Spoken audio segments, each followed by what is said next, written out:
길과 관련된 우리말에 지름길과 애움길이 있습니다. 지름길은 멀리 돌지 않고 가깝게 지르는 길을 말합니다. 가장 쉽고 빠른 방법을 비유적으로 이를 때도 사용합니다. 애움길은 빙 둘러서 가는 길이나 우회로를 말합니다. 반듯하지 않고 굽어 있는 길을 지칭할 때 사용합니다. 내비게이션을 사용하는 현대인들은 지름길을 찾으려고 애씁니다. 1분이라도 더 빠르게 가려고, 1m라도 더 짧게 가려고 합니다. 우리에게 지름길이라는 단어가 익숙하지만 애움길은 어색합니다. 그 이유는 그만큼 애움길이 우리에게 반갑지 않기 때문일 것입니다. 많은 사람들이 인생에서 지름길을 원하지만 애움길로 가야 할 때가 있습니다. 옛날 이집트를 탈출한 이스라엘 백성이 그랬습니다. 하나님은 모세를 보내 이스라엘 백성들을 이집트에서 탈출하게 하셨고 약속의 땅 가나안으로 가도록 이끄셨습니다. 출애굽한 이스라엘 백성이 가나안으로 가려면 시나이 반도를 통과해야 했습니다. 그런데 그곳은 황량한 광야 사막이었습니다. 사막을 통과해야 했기 때문에 이스라엘 백성들은 어떻게든지 사막을 통과하지 않고 거치지 않고 지름길로 가려고 했었을 것입니다. 하지만 하나님은 그들을 애움길로 인도하셨습니다. 출애굽기 13장 17절에 보니 바로가 백성을 보낸 후에 블레셋 사람의 땅의 길은 가까울지라도 하나님이 그들을 그 길로 인도하지 않으셨다라고 말씀하고 있습니다. 당시 이집트에서 가나안까지 가는 길은 크게 세 가지가 있습니다. 첫 번째는 지도에 보면은 노란색 화살표로 되어 있습니다. 동북쪽 여행로입니다. 지중해 해안선을 따라서 가나안으로 가는 가장 빠른 길입니다. 두 번째는 중앙에 있는 파란색입니다. 광야를 괄호질러서 브엘세바를 통해 가나안 중심으로 직접 들어가는 길이고요. 마지막 빨간색으로 되어 있는 세 번째 남동쪽 여행로는 시나이 반도 남쪽 끝을 돌아서 가는 먼 길입니다. 만약 이집트에서 내비게이션을 찍었다면 첫 번째 길, 동북쪽 여행로로 안내했을 것입니다. 하지만 하나님은 먼 길로 돌아가라고 했습니다. 지금도 학자들은 출애굽의 여정 길을 정확하게 파악하지 못하고 있습니다. 그래서 학자들마다 어느 길을 따라갔다라고 다 다르게 말하고 있습니다. 그러나 전통적으로 많은 학자들이 이집트에서 가나안으로 갔던 그 출애굽한 이스라엘 백성들은 가장 먼 남동쪽 길로 갔을 것이다 라고 예상을 하고 있습니다. 그렇다면 하나님은 왜 가장 먼 애움길로 인도하셨을까요? 이 구절을 보면 이유를 알 수가 있습니다. 출애굽기 13장 17절입니다. 이는 하나님이 말씀하시기를 이 백성이 전쟁을 하게 되면 마음을 돌이켜 애굽으로 돌아갈까 하셨습니다. 동북쪽 해안길은 애굽에서 가나안으로 가는 가장 빠른 길이라 중요한 교통의 요지였습니다. 그래서 길목마다 그 지역 사람들과 다툼이 있을 수밖에 없었습니다. 그래서 하나님은 멀지만 돌아가게 하셨습니다. 하나님은 지금도 우리의 삶을 이끄실 때 우리의 생각과 전혀 다른 방법으로 일하실 때가 있습니다. 누가 봐도 빠른 지름길이었는데 그 지름길이 있는데도 불구하고 하나님은 멀리 돌아가는 애움길로 가라 명령하실 때가 있습니다. 사람의 작은 머리로는 하나님의 뜻을 다 알거나 이해할 수가 없습니다. 우리는 지름길을 가기를 원하지만 하나님께서 애움길로 돌리신다면 그 애움길에 하나님의 뜻하심이 있음을 믿고 순종해야 합니다. 그래야 인도하시는 하나님의 뜻을 발견할 수 있게 됩니다. 출애굽기 13장 21절 22절 우리 함께 읽겠습니다. 시작. 여호와께서 그들 앞에서 가시며 낮에는 구름 기둥으로 그들의 길을 인도하시고 밤에는 불 기둥을 그들에게 비추사 낮이나 밤이나 진행하게 하시니 낮에는 구름 기둥 밤에는 불 기둥이 백성 앞에서 떠나지 아니하니라. 아멘. 비록 먼 길을 돌아갔지만 앞서 가시는 하나님, 구름 기둥과 불 기둥으로 인도하시는 하나님의 은혜를 경험했습니다. 돌아가는 것 같았지만 그 애움길에 하나님의 뜻하심이 있었던 것이죠. 2022년 하나님께서 우리를 빠른 길로 인도하실지 먼 길로 인도하실지 우리는 모릅니다. 하지만 분명한 것은 어느 길을 가든 하나님의 선하신 뜻이 있다는 것입니다. 그러므로 우리는 흔들림 없는 믿음으로 견실하면 됩니다. 출애굽기 14장에도 우리의 상식으로는 이해할 수 없는 일이 나옵니다. 14장 2절에 보니 이스라엘 자손에게 명령하여 돌이켜 바다와 믹돌 사이에 비하이롯 앞 곧 바알스본 맞은편 바닷가에 장막을 치게 하라. 여기에 나오는 믹돌, 비하이롯, 바알스본과 같은 지명은 현재 정확하게 어디를 가리키는지 알지 못합니다. 다만 눈여겨봐야 할 것이 있습니다. 돌이켜 바닷가에 장막을 치라 하셨다는 것이죠. 돌이키다, 오던 길을 되돌아가서 방향을 틀었고 되돌아가서 굳이 바닷가에 장막을 치라고 하나님께서 명령하셨던 것이죠. 잘 가던 길을 되돌아가는 경우는 길을 모를 때나 하는 일입니다. 이스라엘 백성이 가던 길을 돌이키는 것을 보면서 이집트 군대는 그들이 길을 잃고 갈팡질팡 헤매는 것처럼 보였을 것입니다. 그래서 3절을 세 번역으로 보면 그러면 바로는 이스라엘 자손이 막막한 광야에 갇혀서 아직 이 땅을 헤매고 있을 것이라고 생각할 것이다 라고 했습니다. 하나님께서 왜 잘 가던 그들을 돌이켜 세우시고 해변가에 장막을 치게 했을까요? 해변가에 장막을 친다? 배수진입니다. 배수진은 말 그대로 물을 등지고 진을 치는 것을 말합니다. 물이 뒤에 있으니 싸움이 일어나면 불리해져도 달아날 곳이 없습니다. 그러므로 전쟁에서 배수진을 친다라는 말은 죽기를 각오하고 무조건 그 자리에서 싸우겠다라는 말을 의미합니다. 왜냐하면 도망칠 곳이 없는 곳이 배수진이기 때문이죠. 그런데 하나님은 그 수많은 이스라엘 백성들을 특히 이집트의 군대가 쫓아오고 있음에도 쫓아오고 있음을 아심에도 불구하고 그들을 바닷가로 모셨습니다. 출애굽기 14장 9절에 보니까 애굽 사람들과 바로의 말들, 병거들과 그 마병과 그 군대가 그들의 뒤를 따라 바알스본 맞은편 비하이롯 곁 해변 그들이 장막 친 데에 미치니라 라고 했습니다. 정말 그들은 해변에 장막을 쳤습니다. 가던 길을 돌이켜라.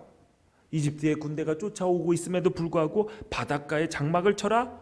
참으로 납득하기 어려운 명령입니다. 이스라엘 백성들이 바닷가에 장막을 쳤을 때 때마침 바로왕은 애굽의 모든 병거를 이끌고 이스라엘 백성이 있는 장막까지 쫓아 그들 뒤까지 왔습니다. 그러자 이스라엘 백성들이 이렇게 말했습니다. 야, 이집트에 애굽에 매장지가 없어서 당신이 우리를 이끌어내어 이 광야에서 죽게 하느냐? 어찌하여 당신이 우리를 애굽에서 이끌어내어 우리에게 이같이 하느냐? 우리가 애굽에서 당신에게 이른 말이 이거다니냐? 이르기를 우리를 내버려 두라. 우리가 애굽 사람을 섬길 것이라 하지 아니하더냐? 애굽 사람을 섬기는 것이 광야에서 죽는 것보다 낫겠노라. 그들은 위기감 앞에서 심히 두려워했습니다. 그리고 모세에게 원망을 했습니다. 그러나 잘 생각해 보십시오. 그들을 두려움과 원망에 사로잡히게 했던 일들은 어떤 일입니까? 그것은 하나님께서 명령하신 일이고 하나님의 뜻하심이 있는 일이었습니다. 가던 길을 돌이켜라.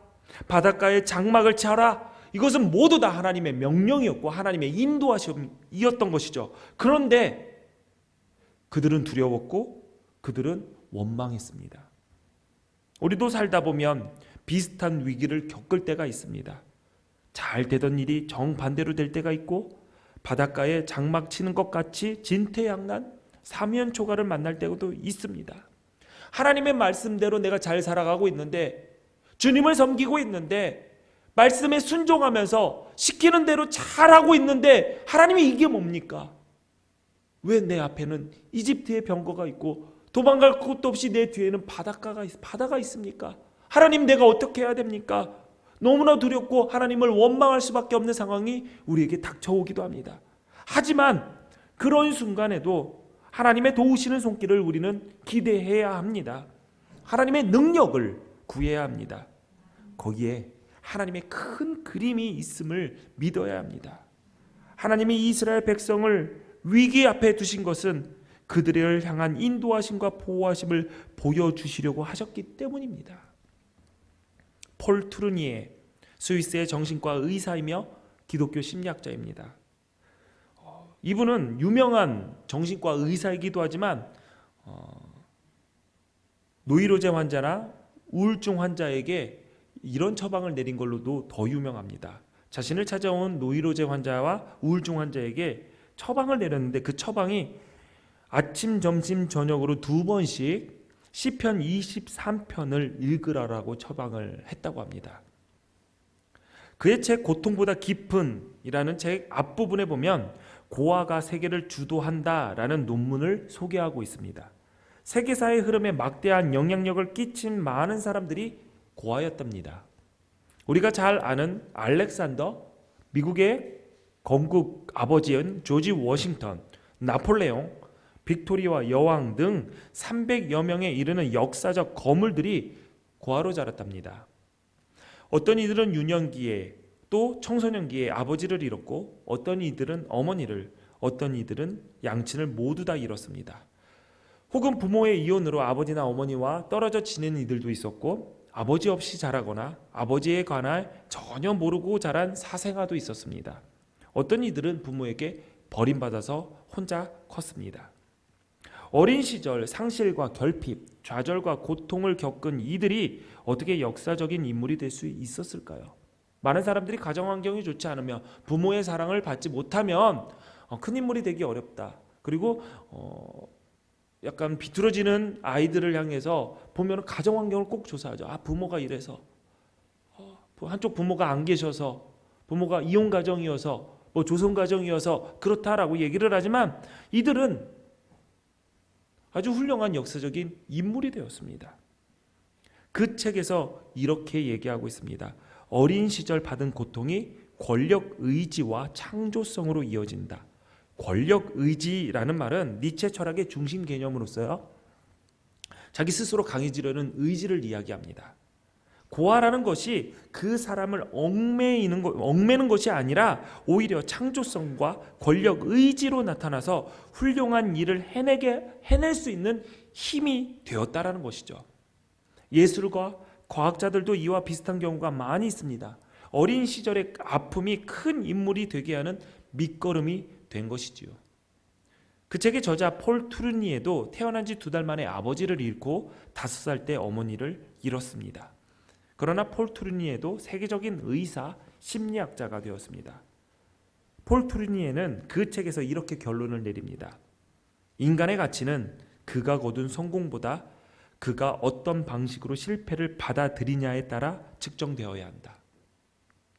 한 사람이 얼마나 위대한 사람인가를 알려면 그가 얼마나 많은 일에 공로를 세우고 업적을 남겼나 보다는 실패를 어떻게 받아들이고 다시 일어나는가를 보아야 한다는 말입니다.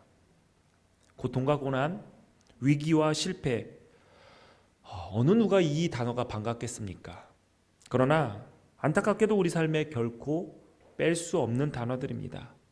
고통과 고난이 없는 사람 없고 위기와 실패를 겪어보지 않은 사람이 없기 때문이죠. 문제는 우리의 반응입니다. 고통과 고난을 당할 때, 위기와 실패를 겪을 때 어떻게 반응하느냐에 따라서 우리의 가치가 달라집니다. 이스라엘은 위기 앞에서 두려워 벌벌 떨었습니다. 하나님을 원망했습니다. 마음에도 없는 이야기를 했습니다.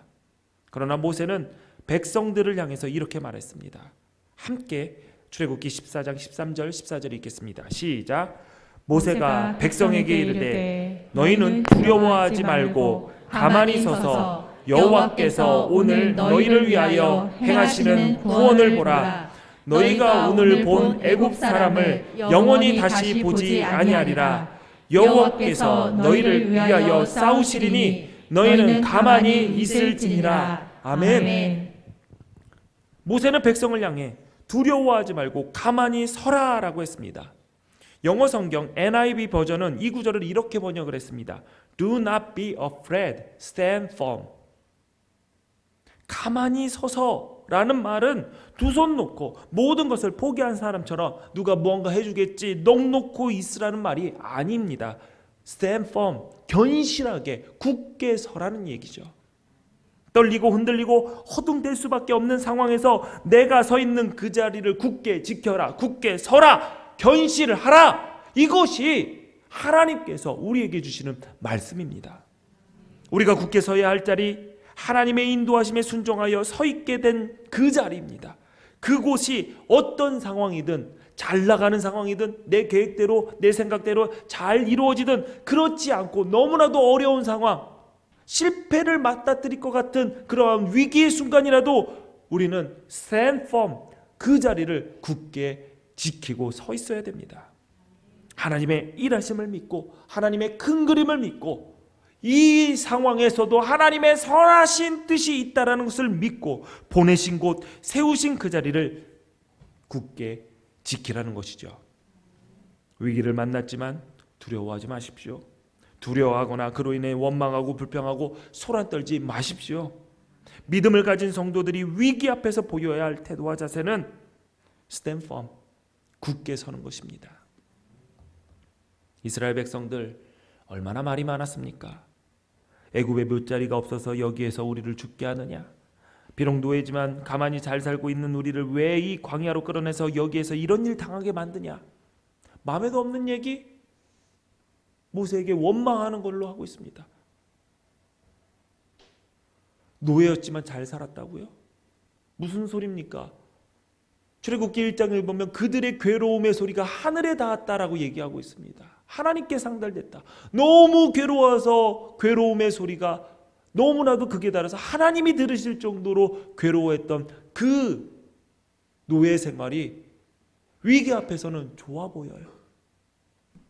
그러면서 이렇게 얘기하죠. 왜 내가 그냥 노예로 살겠다는데 굳이 나를 자유인으로 만들어서 약속의 땅 뭐 가나안이 있다라고 얘기해서 끌고 와서 이 광야에서 죽게 만드냐? 나는 자유인으로 이 광야에서 죽기보다 노예로서 애굽에서 살다가 죽는 게 낫겠다. 마음에도 없는 얘기, 말도 안 되는 소리를 지금 원망으로 얘기하고 있습니다. 근데 여러분, 우리도 원망할 때 잘 생각해 보세요. 여러분들이 원망하는 말이 그게 말인가요? 말이 안 될 때가 너무나도 많아요. 그런데도 우리가 원망하다 보면 그냥 쏟아냅니다. 감정을 다 쏟아내요. 그러니 원망하는 말은 그쳐야 됩니다. 허둥대고 불안하고 두려울 때는 가장 먼저 해야 될 게 말하는 것이 아니라 말을 그치는 겁니다.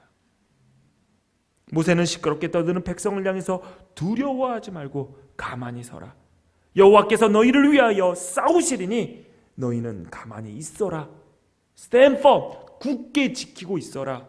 굳게 서 있어라 라고 했습니다. 우리도 마찬가지입니다. 문제 앞에서 말이 많으면 안 됩니다. 수군거리지 말고 투덜대지 말아야 합니다. 그럴 시간이 있다면 흔들리지 않게 기도해야 합니다. 시편 62편을 보면 다윗이 위기에 처해 있었습니다. 당신들이 언제까지 나를 공격할 것입니까? 언제까지 당신들 모두가 힘을 합하여 나를 쓰러뜨리려고 하십니까?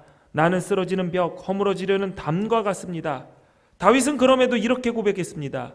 나의 영혼이 잠잠히 하나님만 바람이여 나의 구원이 그에게서 나오는도다. 오직 그만이 나의 반석이시요 나의 구원이시요 나의 요새이시니 내가 크게 흔들리지 아니하리로다. 아멘. 여러분, 말로는 언제든지 얼마든지 하나님 의지합니다. 하나님만 믿습니다. 하나님이 도우십니다 라고 할 수 있습니다. 하지만 고난과 위기 앞에서 잠잠하지 못하면, 가만히 서서 견실하지 못하면 그 신앙은 껍데기에 불과한 것입니다. 하나님이 모세에게 말씀하셨습니다. 14장 16절을 보니까 지팡이를 들고 손을 바다 위로 내밀어 그것이 갈라지게 하라. 이스라엘 자손이 바다 가운데서 마른 땅으로 행하리라. 모세는 이 말씀에 순종했습니다. 21절에 보니까 모세가 바다 위로 손을 내밀매 여호와께서 큰 동풍이 밤새도록 바닷물을 물러가게 하시니 물이 갈라져 바다가 마른 땅이 된지라. 그렇게 홍해의 기적이 일어났습니다. 그런데 많은 영화에서 이 장면을 묘사할 때, 그리고 뭐 애니메이션도 볼 때 홍해가 한순간에 갈라진 것처럼 보입니다. 십계라는 영화를 보면은 쫙 갈라져서 물이 벽이 되죠. 이집트의 왕자라는 애니메이션을 보면은 아주 아쿠아리움을 만들었어요. 그래서 물벽에서 뭐 고래도 지나다녀요. 홍해에 고래가 있나요? 모르겠네요. 아무튼 그런데 오늘 말씀을 보니까 그렇게 물이 쫙 갈라진 게 아니었다라는 것이죠. 한순간에 갈라진 것이 아니라 큰 동풍을 밤새도록 불게 하셔서 마른 땅이 되게 하셨다는 거예요. 그러면 무슨 말이냐면 바다가 있는데 큰 동풍은 동쪽은 사막입니다. 그러니까 건조하고 뜨거운 바람을 밤새도록 불게 하셔서 홍해를 갈라진 게 아니라 말렸습니다. 무슨 말입니까? 바다를 온풍기로 마를 때까지 이스라엘 백성들이 기다리는 겁니다. 저거 언제 마르나. 쫙 갈라지면 오 할렐루야 하겠는데 마를 때까지 밤새도록 기다립니다. 여러분이 그 자리에 있었다고 생각해 보십시오. 저도 이거를 보면서 야 나는 아마 바다에 먼저 빠져 죽었겠다. 그 마르는 걸 언제 기다리나. 저 굉장히 성격 급하거든요.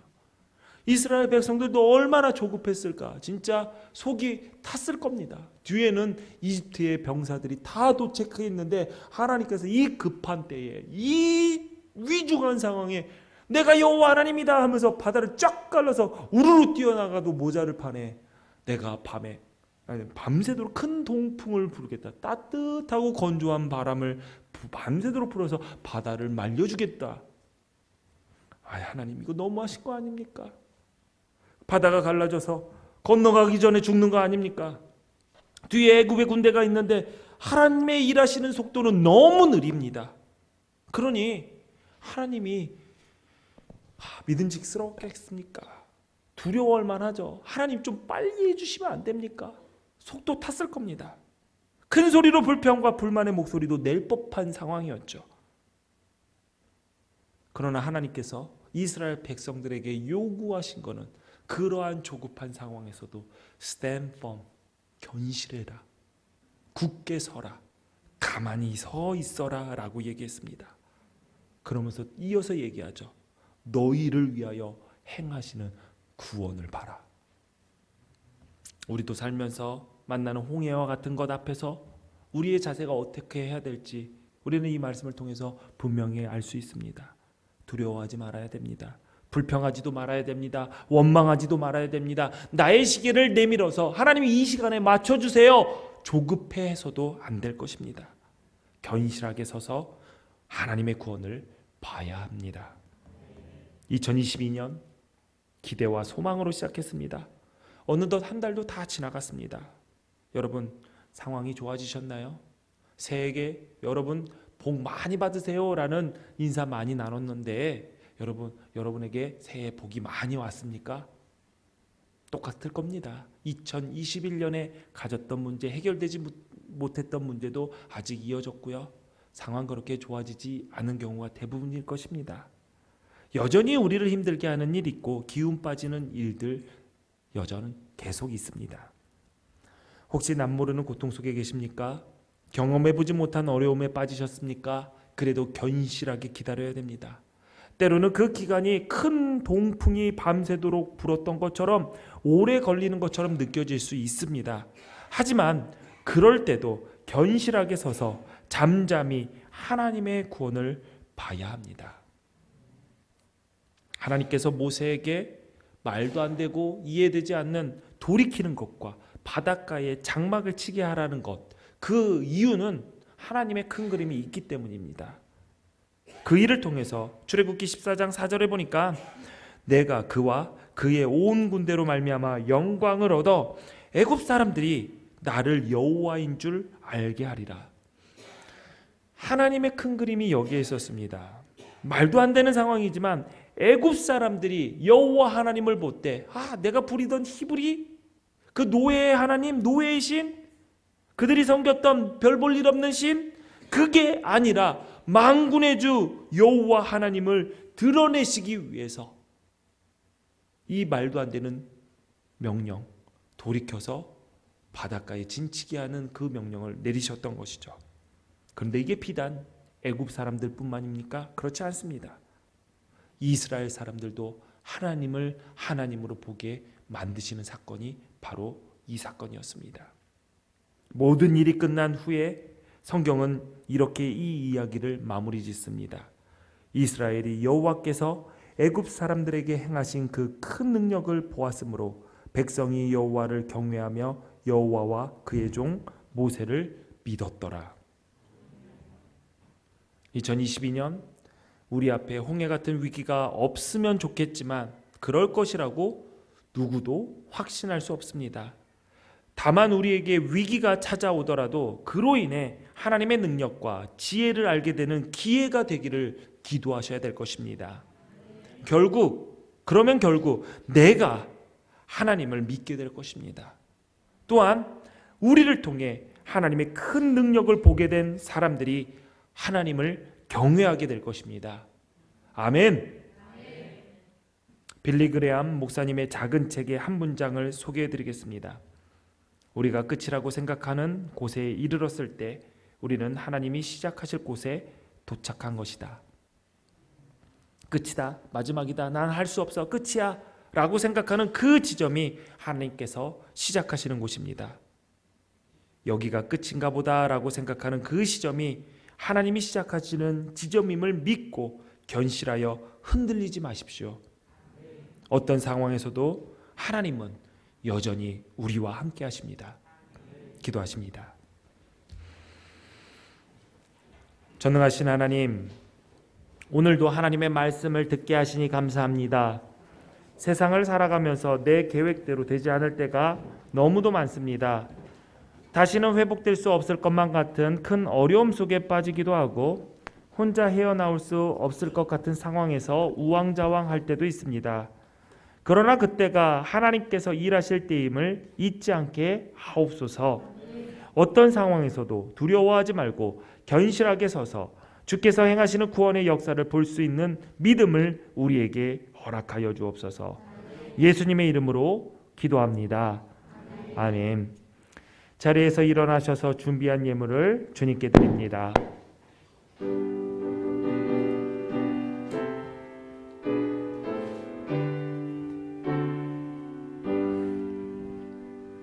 모든 것이 주께로부터 왔으니 이 예물을 주께 드리나이다.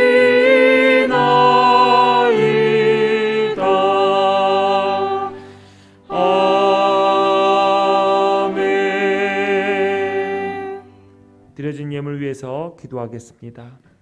하나님, 세상에 살면서 땀 흘려 일하여 얻은 소득을 구별하여 이 예배의 시간에 하나님께 드립니다. 하나님, 이 예물을 기쁘게 받아 주옵소서. 이 예물을 드린 성도들의 삶을 주님께서 기억하여 주옵소서. 그들이 이 땅에서 믿음의 여정을 잘 마칠 수 있도록 그들의 가정과 일터에 때를 따라 돕는 은혜로 늘 함께하여 주시고, 그들이 물질 때문에 어려움을 겪지 않게 하시고 양식 때문에 눈물을 흘리지 않도록 지켜 주옵소서. 세상에서 받은 것들, 그 은혜를 생각할 때마다 주신 사랑에 너무 크고 놀라와 찬양을 하게 하시고 베풀어 주신 복을 기억하며 날마다 감사의 고백과 헌신이 식지 않도록 주님 그들과 함께하여 주옵소서. 이 예물을 맡아 사용하는 기둥교회에도 우리와 함께하여 주셔서 인간의 생각과 욕심이 아닌 하나님의 뜻을 이루는 일에 지혜롭게 사용할 수 있도록 인도하여 주옵소서. 우리 주님 예수 그리스도의 이름으로 기도하옵나이다. 아멘.